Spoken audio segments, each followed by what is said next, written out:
The education empire that is St. Joseph's College brews creativity, especially in the form of broadcast media. This is best represented by the lesser-known faction of people who make up the Studio 155 Club. Consisting of many students majoring in journalism and new media, as well as anyone in a creative field, the club strives to broadcast the news on campus life and popular culture in a format anyone can get behind.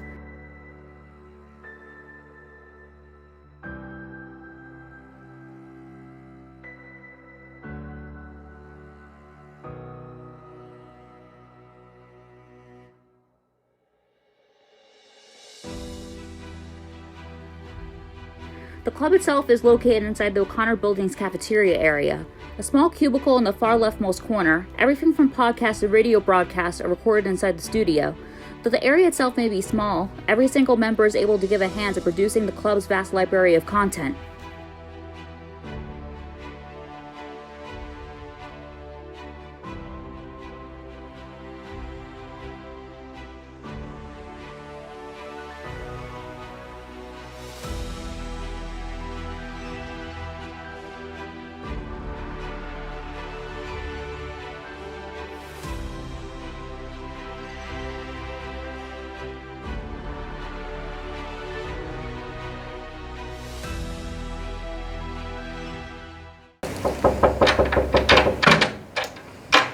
Hello.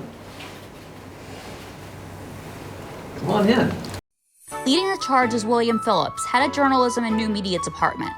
Working in the school as its lead professor for 6 years, he is a major aspect to the club's young vitality. Well, I actually have quite a background in production myself, predominantly music. I was a working musician for much of my life, at least in my 20s, and I've been doing it off and on up to this point. So I have a lot of experience doing audio production, and I have a recording studio set up at my home.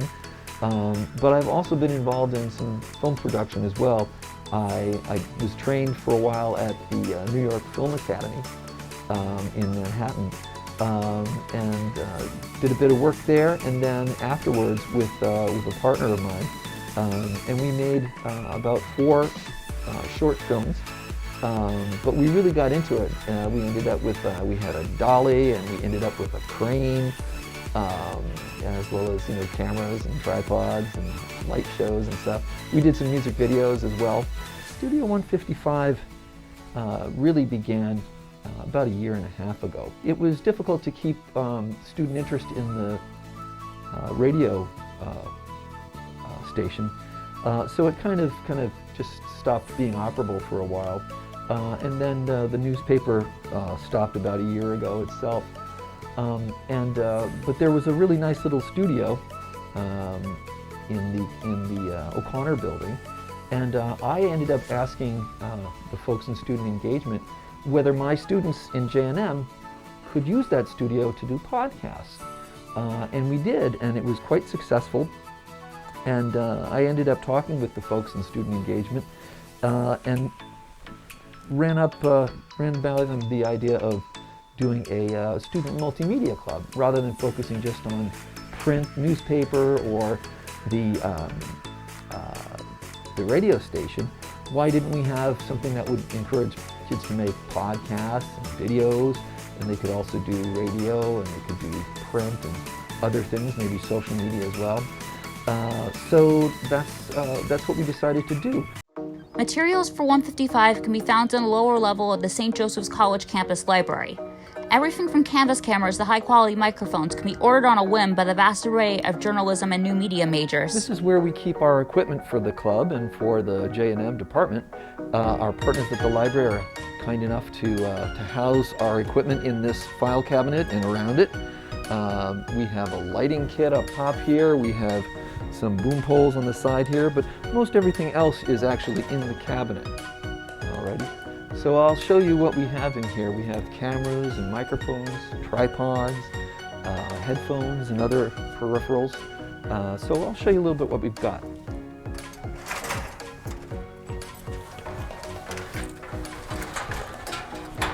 So here's one of the cameras. This is one of 7 Canon cameras that we have. They're professional quality cameras. Give you a sense of what they look like. This is the Canon XA10.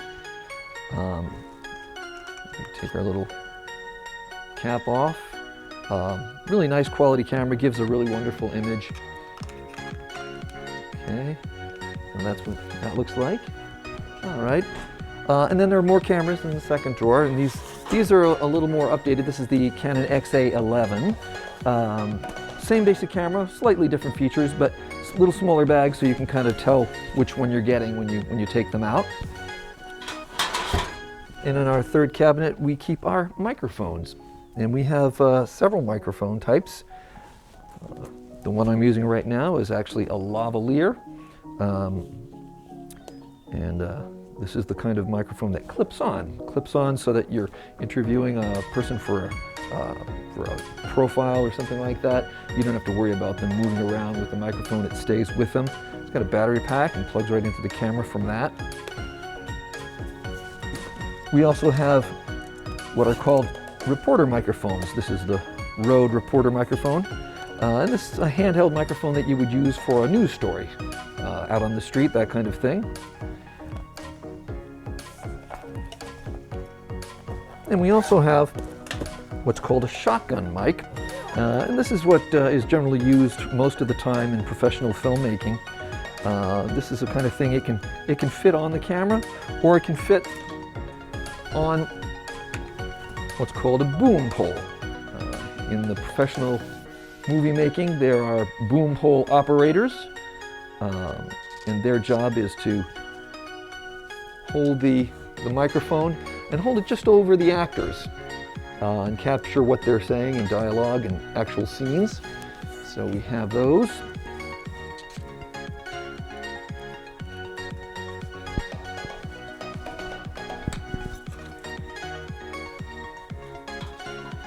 And then there's one other, which is a very similar one.